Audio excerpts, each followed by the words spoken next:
1018 kios 1018 yang kita pakai kios. dulu untuk memindahkan 989 PKL. 989 PKL itu semuanya dipindahkan. Iya, tangkut ke sini semuanya. Prosesnya itu yang pakai makan malam siang. Iya, pagi, yang 54 kali tadi. itu. Iya.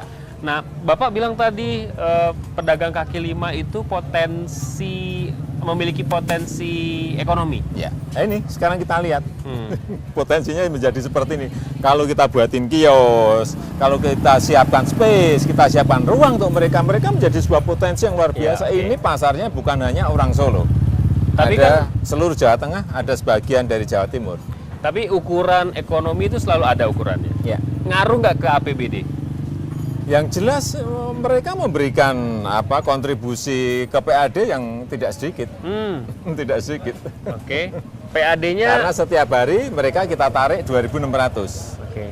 Ini kemarin sudah kita hitung, return on investment dari pasar ini 8,5 tahun sudah balik. Nah, ini menariknya begini, mereka datang ke sini tidak dipaksa, mereka dengan sukarela, dengan konsekuensi mereka membayar setiap bulannya, Setiap harinya 2.600. 2.600. Ya, jadi tidak disuruh membeli kios, Tidak membeli tetapi kios. setiap hari membayar 2.600. 2.600 selama 8,5 Iya. tahun. Sangat-sangat ringan ya. Iya. Nah, ini pedagang kecil, saya tidak bisa. Di bawah dulu asalnya bukan pedagang kecil, PKL, jadi masih di ya? bawah pedagang kecil. Oke.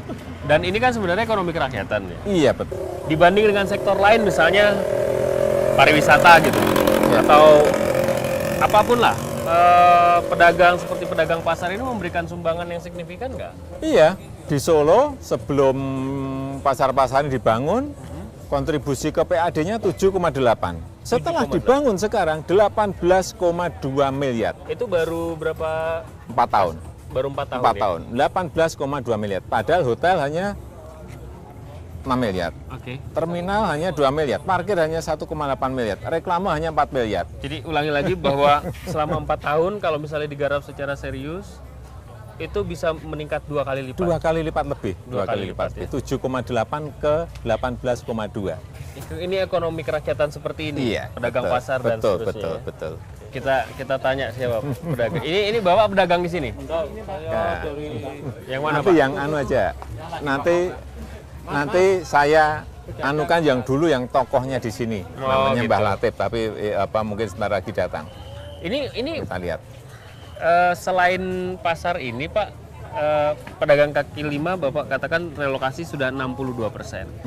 Kebanyakan mereka Bapak bangunkan Kesana, pasar. sambil jalan. Iya. Bapak bangunkan pasar. Jadi pasar lama dibangun menjadi pasar baru. Oh, yang ini enggak, ini pasar baru total. Oke. Tapi Ini selain dulu lahan, itu, kemudian dibangun dibangun. total. selain itu ada pasar lama yang dibangun. Iya, betul, ada. Dan pihak swastanya berapa banyak yang terlibat? Yang ikut membangun, join dengan Oh, pemerintah? enggak, semuanya dari APBD. Tidak ada yang dari investor, enggak ada. Ada uangnya Pak APBD Pak? Ada, cukup. Bisa, nyatanya selama 5 tahun ini kita bisa bangun 15 pasar.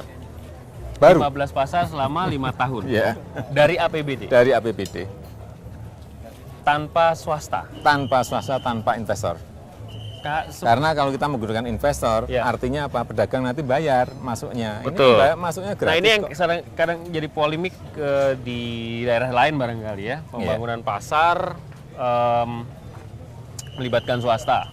Dan kemudian ada sengketa dan lain sebagainya Ya, karena harga yang mahal. Ya dan lain karena pedagangnya dulu nggak bayar apa-apa, setelah dibangun suruh bayar. Bayar kalau dalam posisi wajar nggak apa-apa, murah nggak apa-apa. Bayarnya mahal gimana? Pasti protes, pasti demo, pasti rame. Kalau 2.600 sih saya juga mau jadi pedagang di sini. 1 hari ya? Satu hari. 8,5 tahun. Ada target selanjutnya? Ya kita selesaikan lah, di Solo ini ada 37 pasar, akan kita selesaikan 5 tahun ke depan ini.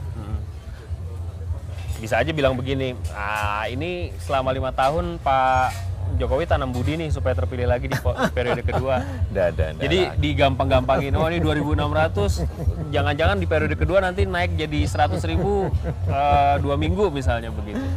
Nggak, saya ini kan diberi tugas oleh masyarakat ya, saya bekerja gitu aja. Dinilai baik dan tidak baik itu yang memberi nilai adalah masyarakat. Saya jadi ketawa nih nanyanya. PKL itu objek gusuran buat daerah-daerah lain gitu. Kenapa Bapak berpikir, wah PKL ini harus diberdayakan, harus diberikan space dan lain sebagainya? Ya saya melihat bahwa ini mereka tuh saya lihat dari mulai pertama ketemu dengan PKL itu memandang mereka sebagai potensi ekonomi, tapi harus diberi ruang, tapi harus diberi space agar mereka bisa berkembang dan nyatanya bisa. Oke. Pak, di Solo pedagang besar atau investor besar itu berapa besar yang mempengaruhi ekonomi secara keseluruhan? Ya banyak, paling banyak 10% lah. Yang lainnya ekonomi kelas bawah seperti ini, ekonomi kerakyatan seperti ini. Karena itu harus diberdayakan. Iya, baik pengrajin batiknya, pengrajin sangkar burungnya, kemudian PKL-nya, pasar tradisionalnya, industri rumah tangganya, industri mikronya banyak sekali.